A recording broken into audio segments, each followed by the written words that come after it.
Hello friends, स्वागत है आपका हमारे इस चैनल मनोरंजक स्टोरी पर। रोज नई स्टोरी के लिए हमारे इस चैनल को लाइक करें, सब्सक्राइब करें एंड कमेंट्स करें। धन्यवाद। जब सम्मान तभी अधिकार। शांति निवास आज फूलों की खुशबू और रंगीन रोशनी से जगमगा रहा था। खुशी से दोहरी होती चित्रा जी कभी मेहमानों को देखती तो कभी बारात के निकलने की तैयारी देखती। सालों बाद ऐसा शुभ अवसर उनके जीवन में आया था, वरना उनके पति नरेश बाबू के जाने के बाद तो सिर्फ संघर्ष ही देखा था। उन्होंने दोनों बेटों को राजकुमार सा सजता देख आंखें खुशी से बार बार झलक उठ रही थी। मात्र 20 वर्ष में नरेश जी की दुल्हन बन ससुराल आ गई थी। भरा पूरा ससुराल मिला और नरेश जी जैसे नेक दिल पति जीवन सपनों सा सुंदर लगता। कुछ ही महीनों में नन्हे मेहमान की आहट हुई और जब पता चला एक नहीं 2 बच्चे हैं, पूरा घर खुशी से झूम उठा। 9 महीने का वक्त पलक झपकते बीत गया और चित्रा जी की गोद में राम शाम आ गई। लेकिन कहते हैं ना, कभी कभी खुशियों को खुद की नज़र भी लग जाती है। ससुर जी ने जुड़वा पोते होने की खुशी में बड़े से भोज का आयोजन किया। नरेश जी और दोनों देवर बरामदे में हलवाई से अपने निगरानी में काम करवा रहे थे। तभी जाने कैसे सिलेंडर फट गया। तेज आवाज के साथ बरामदे की छत गिर पड़ी। चारों तरफ आग और चीख पुकार। जब सब शांत हुआ, अनर्थ हो चुका था। एक साथ 4 अर्थी उठी। घर से पिता और 3 जवान बेटे आंखों के आंसू दहकते अंगारे बन चुके थे। पीछे रह गई चित्रा जी की सास और चित्रा जी दोनों बेटों के साथ। चित्रा जी को कुछ महीनों बाद नरेश की जगह नौकरी मिल गई। बूढ़ी सास रोते रोते अंधी हो चुकी थी और कुछ समय बाद चल बसी।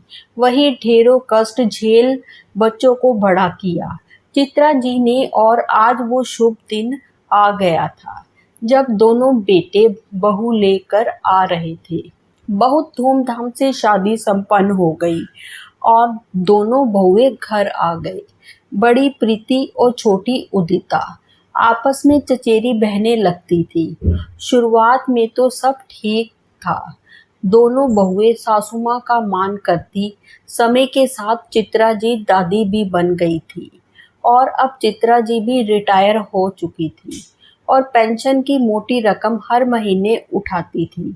बड़ी बहू प्रीति शांत स्वभाव की थी, कम बोलती और सास की सेवा भी करती। वही छोटी उदिता बातों की धनी थी, लेकिन सास को एक गिलास पानी देने में भी उसे जोर पड़ता। दोनों बेटे अच्छी नौकरी में थे। बड़े बेटे और बहू घर के खर्च में भी हिस्सा देते और कभी चित्रा जी से भी उम्मीद ना करते कि वो कुछ खर्च करे। लेकिन उदिता हर कोशिश करती अपने पति के पैसों को बचाने की और सारा खर्च जेठ और सास से निकलवाने की।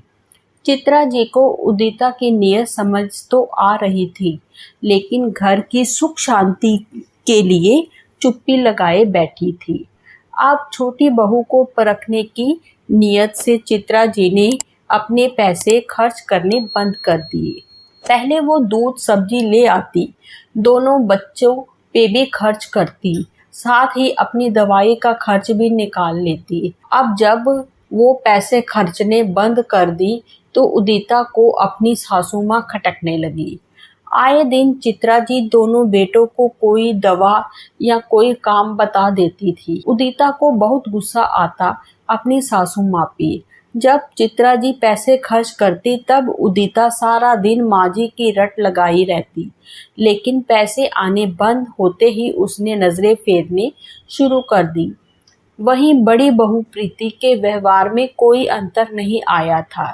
जैसे वो पहले थी वैसे अब भी थी। प्रीति बहू को देखा चित्रा जी खुश होती। एक दिन चित्रा जी के मायके के रिश्तेदारी में किसी की शादी का निमंत्रण आया तो चित्रा जी ने उदिता को बुला कर कहा, बहू तुम और शाम चले जाना और एक साड़ी और 1000 रुपये शगुन दे देना। चित्रा जी का इतना कहना था कि पहले से चिड़ी उदिता नाराज हो उठी। वाह माँ जी, रिश्तेदार आपके और रिश्तेदारी निभाएं हम दोनों पति पत्नी, ऐसा क्यों बोल रही हो बहू? क्या वो लोग तुम लोगों के कुछ नहीं लगते? मैं तो ठीक से जानती भी नहीं उन्हें। माँ जी, एक बार मिली हूँ बस, और मेरे पति के मेहनत की कमाई उन पे खर्च करूँ, और फिर आपको तो पेंशन मिलती है, तो आप क्यों नहीं खर्च करती पैसे? और जेठ जी भी हैं, उन्हें क्यों नहीं भेजती आप? किसी शादी में माफ़ कीजिए, लेकिन बहुत फ़र्क करती हैं आप माँ जी। बस करो बहू, मैं कोई फ़र्क नहीं करती। शायद तुम्हें पता नहीं, लेकिन राम को भी मैं दूसरे रिश्तेदारी में इतना ही शगुन ले भेज रही हूँ। लेकिन प्रीति ने तो कोई सवाल नहीं किया मुझसे। जैसे अनुमान था उससे अधिक उदिता के असली रंग को देख चित्रा जी बेहद नाराज हो उठी। उदिता और चित्रा जी की आवाज़ें सुन पूरा परिवार इकट्ठा हो गया। अच्छा हुआ तुम सब आ गए। तो अब जब छोटी बहू के मन में खोट आ ही गया है, तो आज इसी समय मैं बंटवारा कर रही हूँ। एक भाई ऊपर के हिस्से में और एक नीचे के हिस्से में रहेगा। मैं बड़े बेटे और बहू के साथ रहूँगी।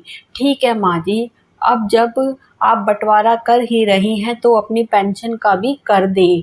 उदिता भी कहाँ चुप रहने वाली थी। बंटवारा इस घर का हुआ है, क्योंकि इस घर पे मेरे दोनों बेटों का हक है, लेकिन मेरी पेंशन में किसी का कोई हक नहीं।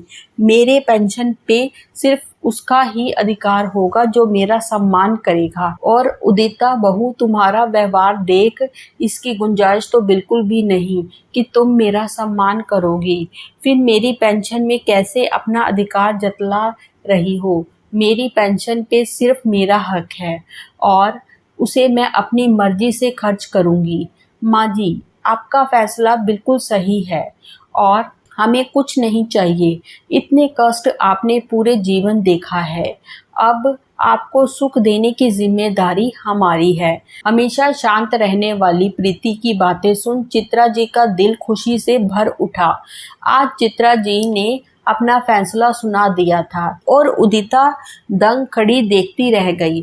थोड़ी समझदारी से काम ले चित्रा जी ने अपनी हीरे जैसी बड़ी बहू को पहचान लिया था, और वही लालच में अंधी उदिता पछताती रह गई। धन्यवाद।